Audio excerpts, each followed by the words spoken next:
All right, here we go. Let's talk about interpersonal relationships. You know, when people come to you for advice, it's almost always about problems with other people.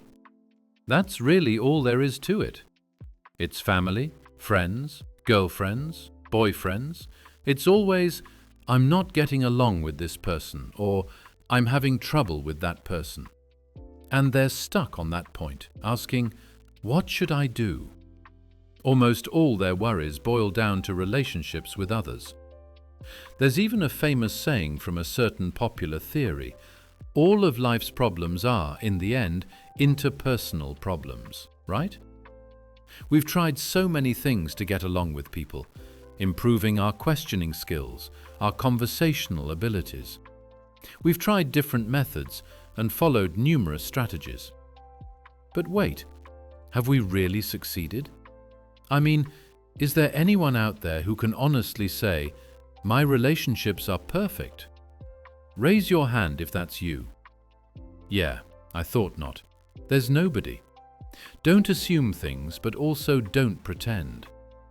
Maybe someone out there is thinking, well, things are going pretty well for me right now, but I don't really know why. I think that's probably true for a lot of people. But if you look around, you see people who are loved, people who are popular, right? You think, wow, that person is so loved. That person has so many friends. That person really knows how to get along with others. That person has charisma. We hear these things all the time. Today, we're going to use a certain reference material with a simple title: Getting Along with Others. And the people who created this material are amazing. This is a husband and wife team. Previously, they wrote the huge bestseller Why Men Don't Listen and Women Can't Read Maps. Ah, I've heard of that. Why Men Don't Listen and Women Can't Read Maps. It seems like a lot of materials with similar titles came out after that one. So, these are the people. These folks are professionals at analyzing human behavior, and they're incredibly insightful about interpersonal relationships. Honestly, this material is very easy to understand, but it's also pretty harsh. It hit me hard. But after reflecting, I realized that's it. There's one simple principle that you can follow, and you won't go wrong. If there are too many things to remember, you can't do it. Some methods are simple, but if there are 7 points, you won't remember them. I can't even remember all 7. I've already forgotten some of them. When there are too many things, it's confusing. But if you remember just one thing, everything will go well. And about those people you envy, those charismatic, loved individuals, you can become one of them. Being cute is something you can create. Everyone knows that. You put on makeup, take care of your health, and do various things to improve your appearance. We've come to understand that kind of thing. But people tend to think that being loved or having charisma is a matter of personality. They think, that person is just naturally good. And then they say, well, I'm just like this. People often say, I'm kind of socially awkward, right? Or, I'm shy. But that's not an inherent trait. Charisma and being a loved individual are cultivated. And this material clearly explains how they are cultivated. So, starting today, you too can become charismatic. Here, the definition of charisma is someone who attracts people, someone who is loved by people. It's wonderful to have people gathering around you. It's so enviable, isn't it? That person always has people around them. There's always laughter. That's the best, isn't it? What about you? People don't gather around you. No matter what you do, they don't come. You want them to understand you, to know you better, right? But that can change. Your life can change dramatically. I want you to remember this. Now, here's a question. Here it comes, all of a sudden. What are human beings most interested in? What do you think? I even asked the staff what they thought. I thought I'd ask. What do you think they're most interested in? Their family? Family. Family, huh? Work. Work, okay. Money. Money, right. Everyone thinks that way, doesn't they? When you're trying to think of something to talk about that someone will be interested in, you might think, I'll talk about their job. Or, they seem to like money, so I'll talk about money. Or, romance. They'll be interested in romance. But that's completely wrong. That person likes golf. That person likes cooking. That person likes alcohol. That person likes traveling. Interests are so varied. Wrong. This material says something completely different. That's why you're not charismatic. You think people's interests are so diverse that it's impossible to know what to talk about, so you just give up. But that's wrong. There's one thing that everyone is most interested in: themselves. Myself. We love ourselves the most. We love me. That sounds strange. We love us. No, that sounds like a team. So it's I love me. In the end, everybody I love me. People wear I love New York t-shirts, but that's a lie. They love themselves. People say I love you, but that's a lie. Everyone loves themselves. Everybody. I love me. I. Me. Everyone loves themselves. That's the truth. This is human. This is human. That's a lie. I hate myself. Some people say that, right? I don't like myself because but still, I. You're always thinking about yourself. I hate myself. I'm always complaining about myself. I hate myself. Poem. I hate myself. No, you love yourself. You love yourself. How many tweets have you made with the theme, I hate myself? You love you. When you really think about it, understanding this is key to capturing people's hearts. For example, someone who promises to talk about you. Wouldn't you want to hang out with that person? If a senior colleague says, let's go for a drink, you might think, no way, I'll just have to listen to them brag about themselves. You don't want to go, right? But if someone promises to talk about you, wouldn't you want to go? For example, a fortune teller. Does a fortune teller ever just talk about themselves? I bought this crystal ball. No, I bought this crystal ball. 30 minutes have passed. We'll talk about you next time. That doesn't happen. You're like this, right? This is your personality, right? And what are you worried about now? I see. So you should... That's why fortune telling is so popular, right?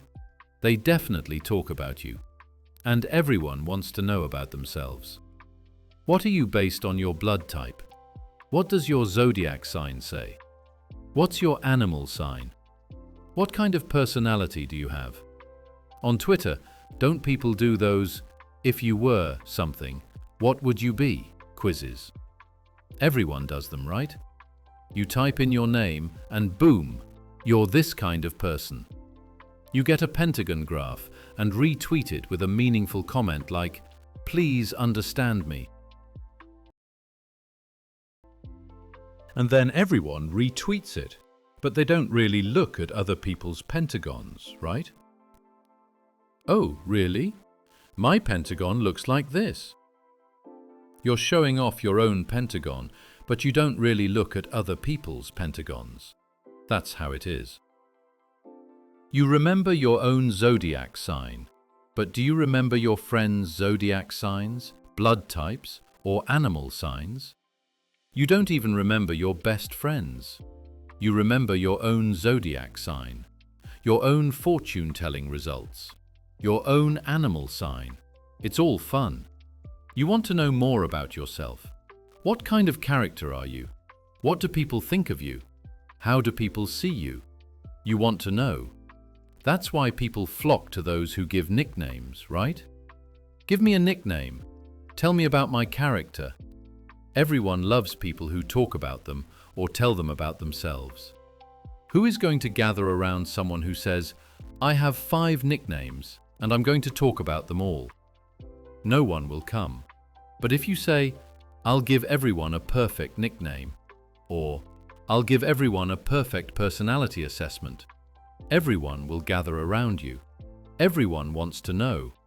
All interests are about oneself. That's why things don't go well. Interpersonal relationships don't work because you have I love me," and "I also love me" people gathering together. "I'm only interested in myself. I'm only interested in myself. Oh, what a coincidence. I'm only interested in myself too. Goodbye." That's how it goes. So, what does that mean? If things don't work because everyone is only interested in themselves, then what if we reversed that? That's the starting point. And another thing, let's fulfill people's greatest desire. Starting from that point, let's fulfill their greatest desire. Do you know what that is? What is it? Is it materialistic desire? No. Is it appetite? No. It's to be recognized as an important person. It's that simple. To be recognized as an important person and to be appreciated. To make them feel appreciated. That's what this material says. It's true. When it comes to money, for example, if you get an annual salary of $1 million, you're happy. But it's not just because you're getting $1 million. It's because society thinks you're worth $1 million. It's the self-esteem, the feeling of worth that satisfies you. Rather than saying, "You're trash, you're worthless, here's $1 million, try to do something," you'd say, "I don't need your $1 million. It's not about the money. It's not about the money." There are jobs that you'd refuse even if the pay is high because they damage your self-esteem. You wonder if it's a job where you are being recognized. You might refuse the money. On the other hand, there are jobs that you do even without pay because you feel like an important person. You might do it even without a salary. It's not like someone says, "You're trash, here's a chance," and you say, "Okay, I'm trash and I don't need a salary." No. Instead, it's like, I think this is something meaningful, even if I don't get paid. That's how it is. So, more than appetite, materialistic desire, or money, people want to be recognized as important, to be appreciated, and to become that kind of person. That's true for everyone. Everyone wants to be recognized as important, to be appreciated, and to be that way all the time. Even if you have that feeling, you're afraid of losing it. That's why you care about the number of likes and followers on social media. It's not the number of followers that makes you happy. It's the feeling that you are valued that makes you happy. If you understand this, you can become a loved person. It's that simple.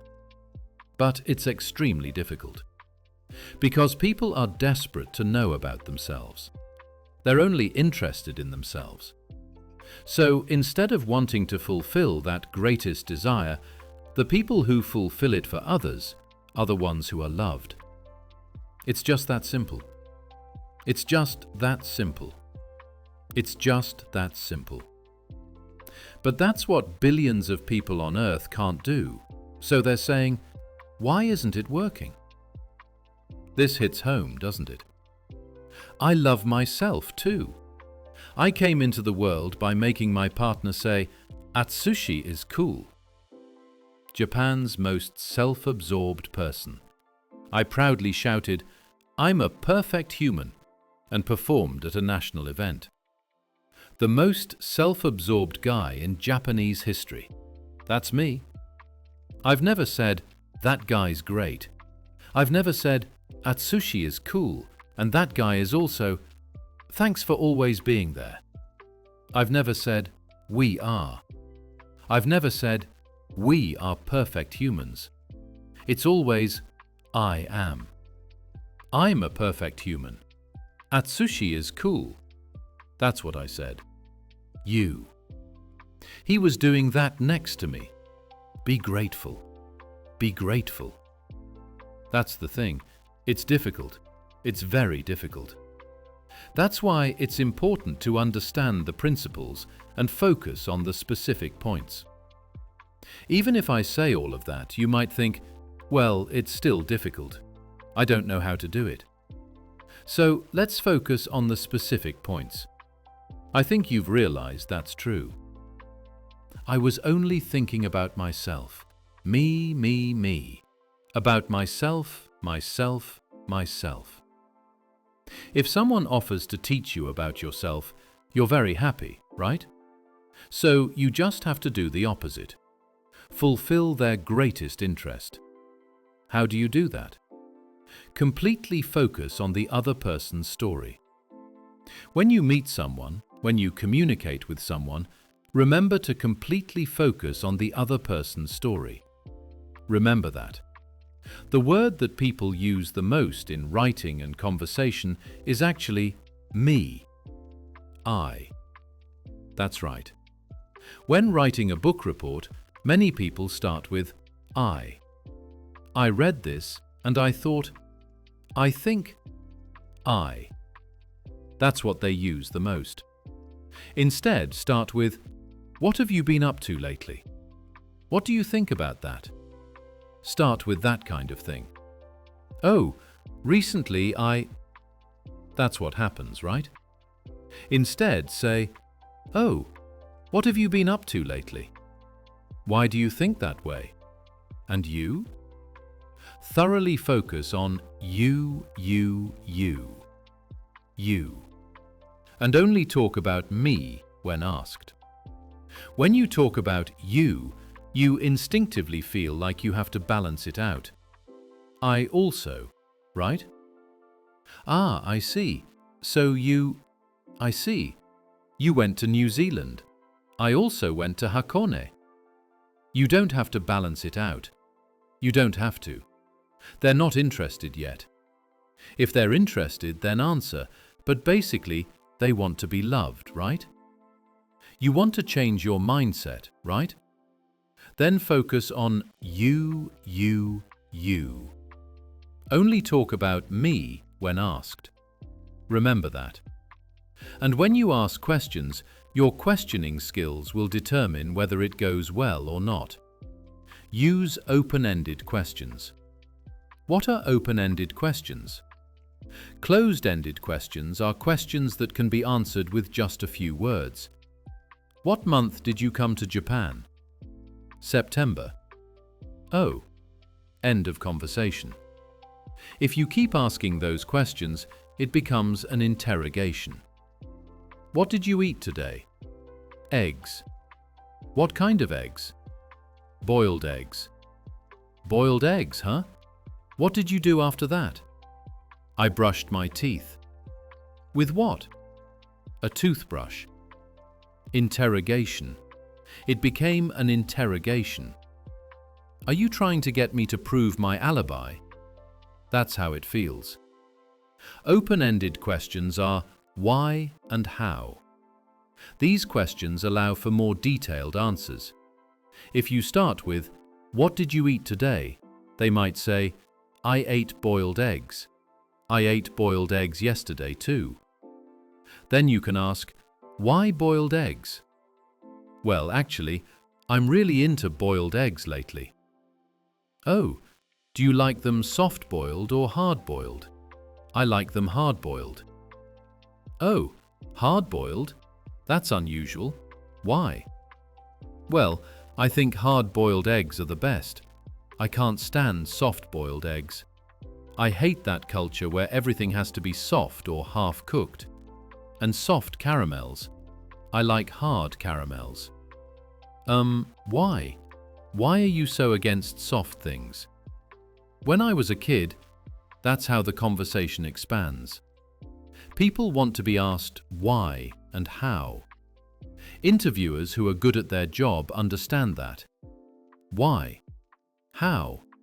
That's how the conversation continues. Closed-ended questions lead to conversations that end quickly. When I'm speaking in Japanese, I can talk like this and do guest talks because I know how.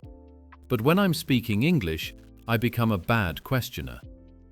I'm doing a show called The Speaker World on DMM English on YouTube, and I realize that I'm not asking good questions. What kind of food do you have in your country? We eat? I see. And what?